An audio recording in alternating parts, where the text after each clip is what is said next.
50 to 80% discount సరే, నాణ్యత ఉందా?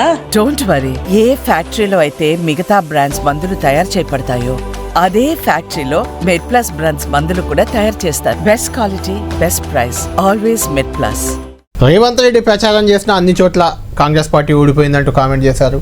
ఇక మరికొంతమంది బీఆర్ఎస్ నేతలు, కాంగ్రెస్లోని ఒక వర్గం బట్టి విక్రమార్క ఇన్ఛార్జిగా ఉన్న జార్ఖండ్లో కాంగ్రెస్ గెలిచిందంటూ ఈ రకమైన వ్యాఖ్యలు చేశారు. బండి సంజయ్ ఏమన్నారు ఒకసారి చూద్దాం.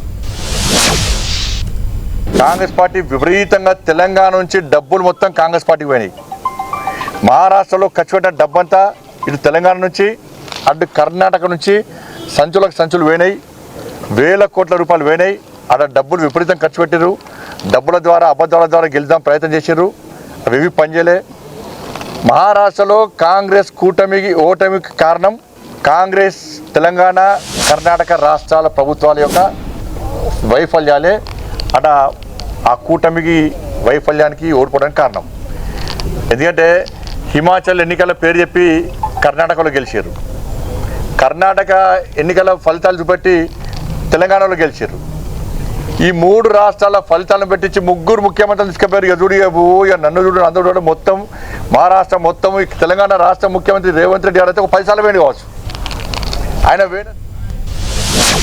రైట్, ఆయన పోయినా ఎక్కడా గెలవలేదు, అక్కడ మొత్తం డబ్బులు ఇక్కడ నుండి తీసుకెళ్లారు. ఇలాంటి విమర్శ ఉదయం నుంచి కూడా బీజేపీ నేతలంతా చేస్తున్నారు. ఈవెన్ కిషన్ రెడ్డి కూడా, కేంద్ర మంత్రి కిషన్ రెడ్డి కూడా ఇదే రకంగా రియాక్ట్ అయ్యారు. అంటే గెలిచిన పార్టీకి ఎప్పుడూ అడ్వాంటేజ్ ఉంటుంది. గెలిచిన వారు ఏం మాట్లాడినా మరి గెలిచిన వారు కదా. సో ఇక డబ్బుల ప్రభావం అంటావా? బీజేపీ ఏమైనా డబ్బులు ఖర్చు పెట్టకుండా ఎన్నికలు గెలుస్తుందా? డబ్బులు ఎక్కడ సమకూరగలిగితే అక్కడ సమకూరుస్తాయి. అందువల్ల ఆరోపణల వల్ల ఉపయోగం ఏం లేదు. కానీ బేసికల్గా రేవంత్ రెడ్డిని ఫిక్స్ చేయడానికి దీన్ని ఒక ఆయుధంగా వాడుతున్నారు. అంటే రేవంత్ రెడ్డి విఫలమయ్యారు. జార్ఖండ్లో ఏదో బట్టి విక్రమార్క ఇన్ఛార్జిగా ఉండి గెలిపించారు.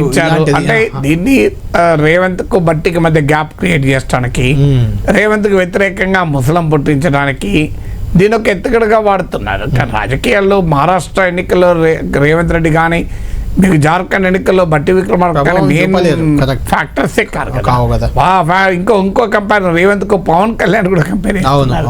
సో ఇవన్నీ మనం చేసుకునే కంపారిజన్సే కనుక వన్ స్టేట్ కు ఇంకో స్టేట్ కు, అంటే ఇప్పుడు తెలంగాణలో డీకే శివకుమార్ వాళ్ళని గెలిచారా?